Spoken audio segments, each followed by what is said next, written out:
11월 1일 화요일 새벽 예배를 하나님께 드리겠습니다. 오늘 우리에게 주신 하나님의 말씀은 다니엘서 1장 1절에서 7절의 말씀입니다. 제가 읽어드리겠습니다. 유다 왕 여호야김이 다스린 지 3년이 되는 해에 바벨론 왕 느부갓네살이 예루살렘에 이르러 성을 내왔었더니 주께서 유다 왕 여호야김과 하나님의 전 그릇 얼마를 그의 손에 넘기심에 그가 그것을 가지고 신할 땅 자기 신들의 신전에 가져다가 그 신들의 보물창고에 두었더라. 왕이 환관장 아스브나스에게 말하여 이스라엘 자손 중에서 왕족과 귀족 몇 사람 곧 흠이 없고 용모가 아름다우며 모든 지혜를 통찰하며 지식에 통달하며 학문에 익숙하여 왕궁에 설 만한 소년을 데려오게 하였고 그들에게 갈대아 사람의 학문과 언어를 가르치게 하였고 또 왕이 지정하여 그들에게 왕의 음식과 그가 마시는 포도주에서 날마다 쓸 것을 주어 3년을 기르게 하였으니 그 후에 그들은 왕 앞에 서게 될 것이더라. 그들 가운데는 유다 자손 곧 다니엘과 하나냐와 미사엘과 아사랴가 있었으니 환관장이 그들의 이름을 고쳐 다니엘은 벨드사살이라 하고 하나냐는 사드락이라 하고 미사엘은 메삭이라 하고 아사랴는 아벳느고라 하였더라. 아멘. 우리나라 속담 중에 3살 버릇 8까지 간다라는 말이 있죠. 이 어릴 때 몸에 밴 습관이 그리고 그 버릇이 나이가 들어도 쉽게 고쳐지지 않는다라는 말로 사용됩니다. 이 말은 반대로 하면 이 어렸을 때부터 좋은 습관을 길러주는 것이 또 몸에 배게 하는 것이 이 교육에 있어서 참 중요하다는 것을 우리가 발견할 수 있게 되는 것이죠. 이 어린아이일수록 좋은 습관을 갖게 하는 교육이 참 중요하다는 사실을 누구나 잘 알고 있을 겁니다. 특히 신앙 교육에서도 마찬가지겠죠. 어릴 때부터 주의를 지켜서 예배를 드리고 또 하나님 말씀을 가까이 하고 또 기도하는 습관을 길러주는 것이야말로 이 기독교 교육에 있어서 매우 중요한 점을 차지하고 있습니다. 그런 점에서 오늘 우리가 읽은 다니엘 1장의 말씀 그리고 다니엘 전체적인 내용을 봤을 때 우리는 이 다니엘과 세 친구가 어떻게 이 어린 나이에도 불구하고 이 바벨론이란 낯선 땅에서 하나님의 백성다운 모습을 드러낼 수 있었을까? 뜬금없이 그들이 갑자기 이와 같은 결단을 할 수 있는 것이 아니지 않겠습니까? 그 점을 우리는 오늘 본문에서 한 가지를 유추할 수 있는데 그게 바로 무엇이냐면 바로 그들이 어렸을 때부터 몸에 배인 신앙 교육에 힘이 있었기 때문에 그들이 이 바벨론이란 낯선 땅에서도 하나님의 백성다움을 지켜내고 또 그 안에서 이겨낼 수 있다는 점을 우리가 알 수 있게 됩니다. 오늘 1장은 처음으로 이 첫 부분에 보면은 크게 2가지 이야기를 담아주죠. 첫째는 유다가 멸망의 길로 내딛었다라는 점을 우리에게 알려줍니다. 참 암울한 소식이죠. 더불어서 다른 하나의 이야기는 이 포로로 잡혀온 4명의 소년을 등장시킵니다. 우리가 다니엘과 세 친구로 잘 알려진 4사람이죠. 다니엘, 하나냐, 미사엘, 아사랴입니다. 우리가 다니엘서를 익숙히 잘 알듯이 참 대단한 소년들이지 않습니까? 하나님의 백성다움을 또 세상 속에서 그리스도인이 어떻게 살아야 되는지를 분명하게 보여준 4명의 소년입니다. 이들이 이렇게 할 수 있었던 이유는 무엇일까? 오늘 본문에서는 그들이 딱히 신앙 교육 때문이다라고 한 점을 말해주진 않지만 우리가 이 1절과 2절의 배경의 이야기를 살펴보면 이들에게 이 신앙 교육이 이와 같은 결과물을 낼 수 있게 하였구나라는 사실을 우리가 발견할 수 있게 됩니다. 먼저 좀 역사적인 배경을 좀 살펴보면은 1절에 보시면은 다니엘서 시기를 알려주는데 언제였냐면 유다 왕 여호야김이 다스린 지 3년이 되는 해다라고 말해주고 있습니다. 여호야김은 요시야라는 왕의 아들이죠. 우리가 잘 알고 있듯이 요시야 왕은 유다의 왕들 중에 선한 왕 중에 한 사람으로 잘 알려져 있고 특히 구약의 종교 개혁을 이루었던 왕으로 평가받는 인물입니다.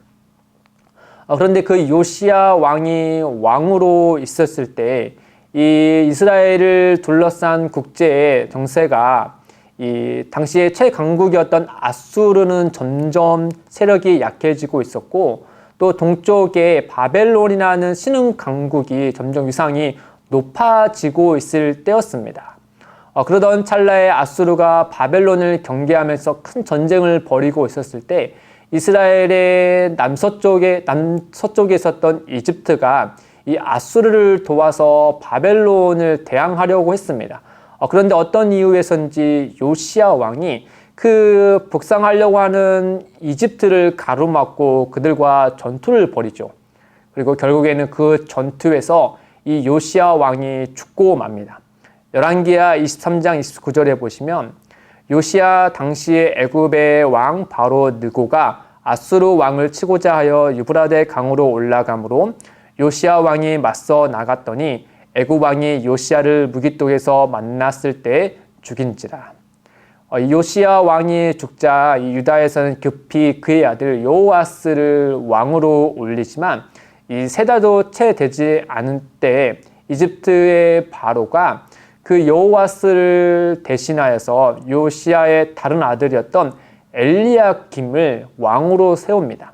그리고 그 엘리야김의 이름을 오늘 말씀에 등장한 여호야김이라는 이름을 바꾸어서 그를 왕으로 세우죠.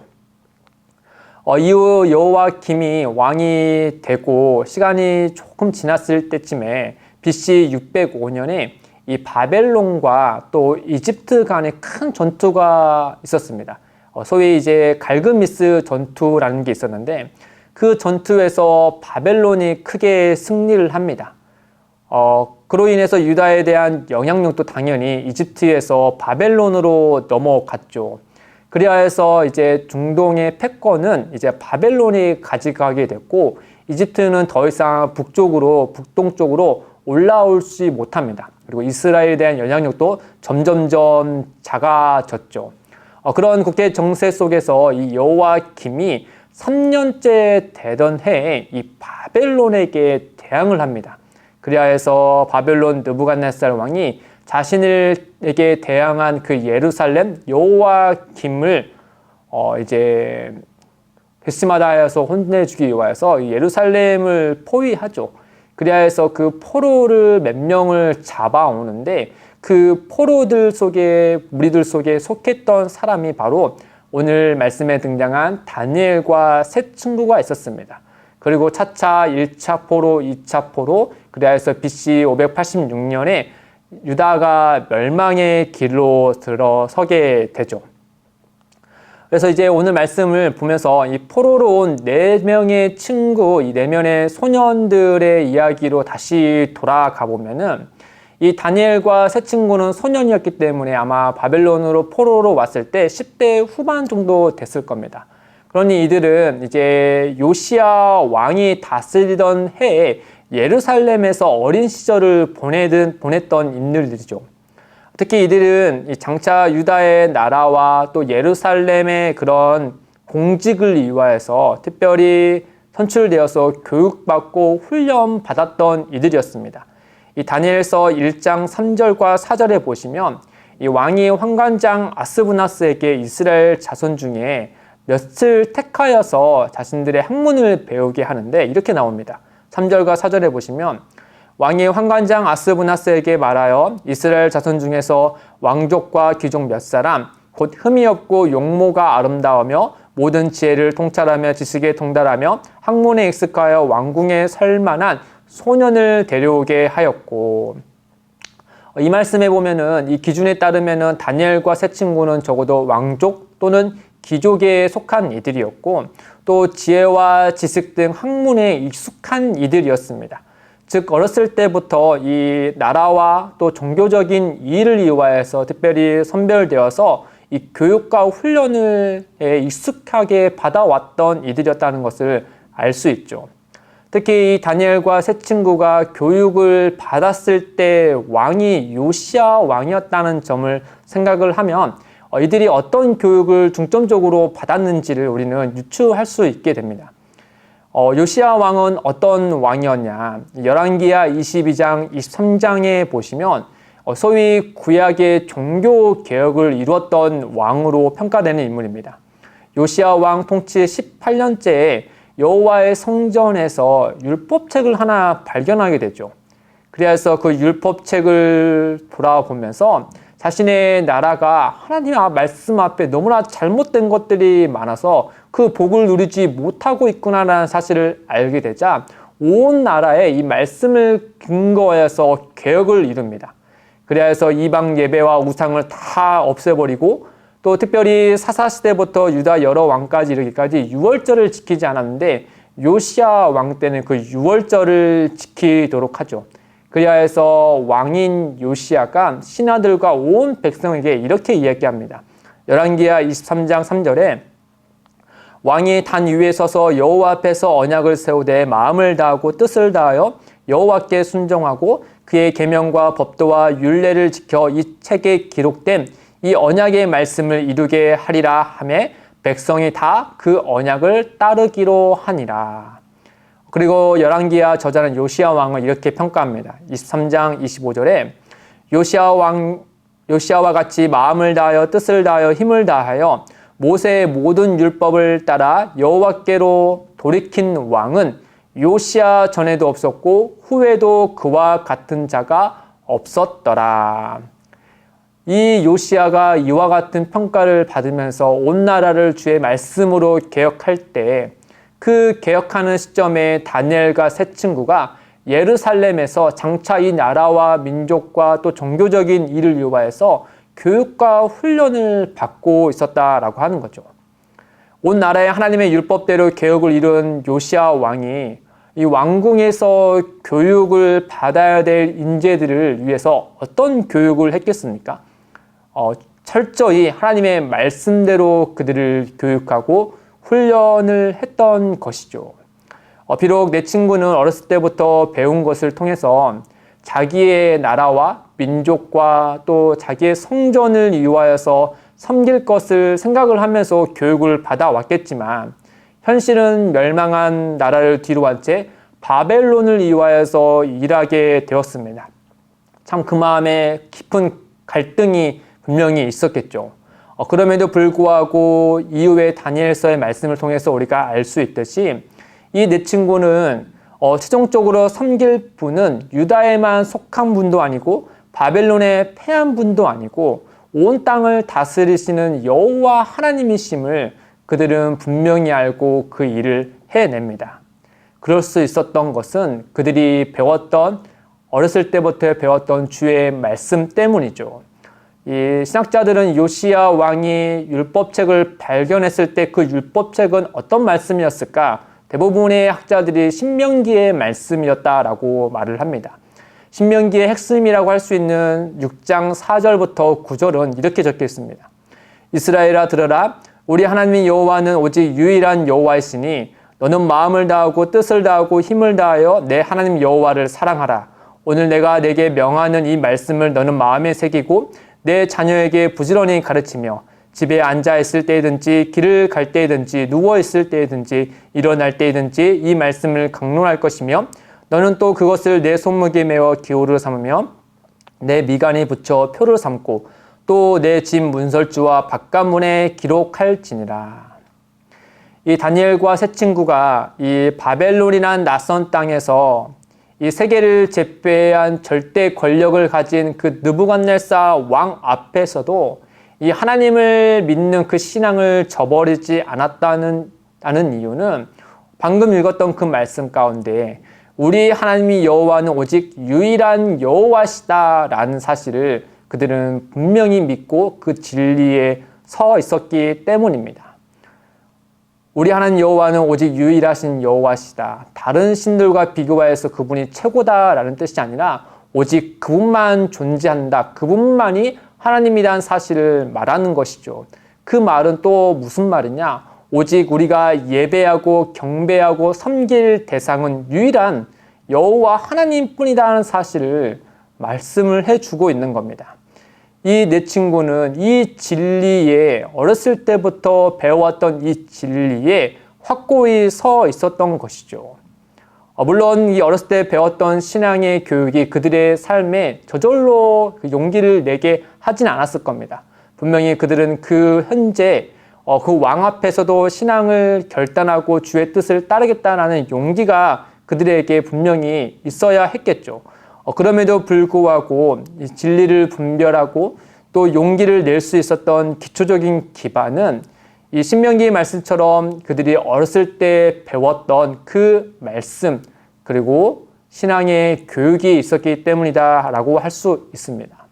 신앙 교육을 저절로 그들을 이와 같은 삶을 살게 한 것은 아니겠죠.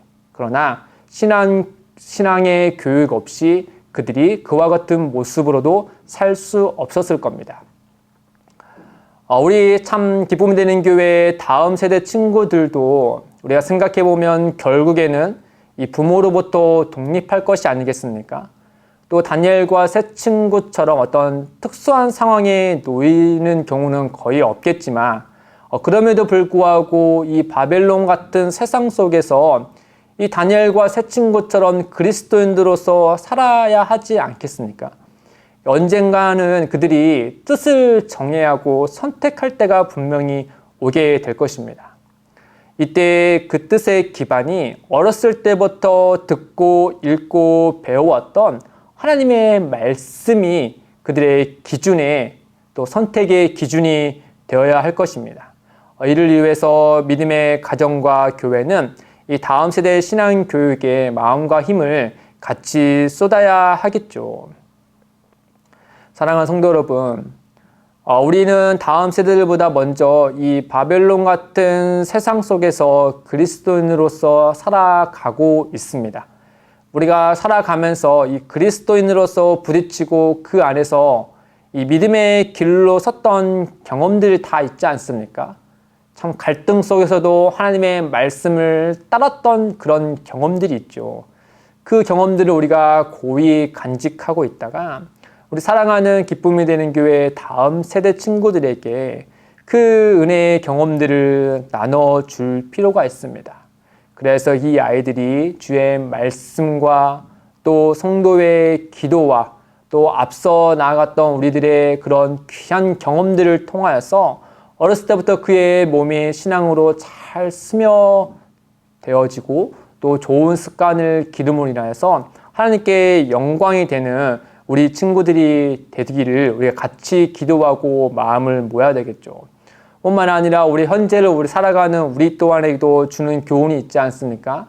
주의 말씀을 듣고 지나치는 것이 아니고 그 말씀이 우리의 삶의 습관에 잘 배이도록 우리의 몸에 잘 배이도록 우리는 스스로를 훈련하고 또 그 가운데 하나님을 택하는 그런 은혜의 경험들이 우리에게 언젠가 우리에게 찾아올 그 결정적일 때 우리가 다니엘과 세 친구처럼 그 믿음의 결단을 할 수 있는 좋은 기반이 될 것입니다. 그 사실을 우리가 기억하고 함께 기도하며 또 주의 말씀을 가까이 하기를 주님의 이름으로 축복합니다. 기도하겠습니다. 하나님 아버지, 우리 모두는 바벨론 같은 세상 속에서 그리스도인으로 살아가는 이들입니다. 다니엘서 말씀을 통해 세상 속에서의 그리스도인의 참 모습이 어떠한지를 우리가 계속해서 주의 깊게 묵상하게 하시고 언제나 주의 말씀을 따를 수 있는 용기를 우리에게 더하여 주옵소서. 특별히 주님, 우리 기쁨이 되는 교회의 다음 세대를 기억하여 주셔서 어렸을 때부터 주의 말씀을 듣고 읽고 따르는 이들이 되게 하여 주셔서 언제나 하나님과 사람들에게 사랑스러워져 갈 수 있도록 주님 인도하여 주옵소서. 먼저 세상 속에서 그리스도인으로서 치열하게 믿음을 지키며 살아가는 앞선 세대들이 이 다음 세대를 위해 더 마음을 쏟고 좋은 경험과 은혜를 나눌 수 있도록 주님 우리 가운데도 은혜를 더하여 주옵소서. 감사하며 예수님의 이름으로 기도드립니다. 아멘. 오늘도 두 가지의 기도 제목을 두고 함께 기도하겠습니다. 첫째, 지금까지 듣고 배운 주의 말씀이 우리의 일상을 인도하고 형성하게 하시고 믿음으로 주의 말씀을 따르는 자들이 되게 하옵소서. 둘째, 기쁨이 되는 교회의 다음 세대가 어렸을 때부터 주의 말씀을 깊이 있게 알게 하시고 언제든 주의 말씀을 선택할 수 있는 용기 있는 자들이 되게 하옵소서. 이를 위하여서 함께 기도하며 나아가겠습니다.